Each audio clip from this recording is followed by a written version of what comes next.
Moon Jae-in is a South Korean politician and former lawyer who has been serving as the president of South Korea since 2017.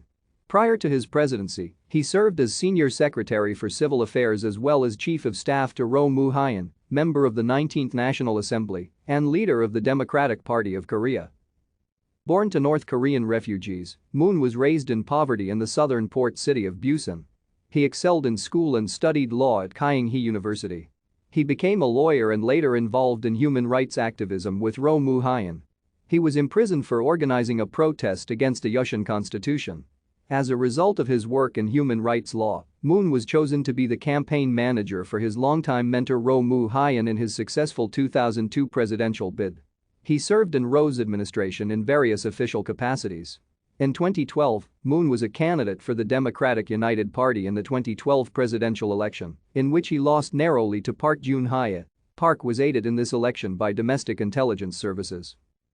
Moon was elected president in 2017 as the Democratic Party's candidate following the impeachment and removal of Park Geun-hye. Thank you for watching. Like and subscribe if you would like to view more of our videos. Have a nice day.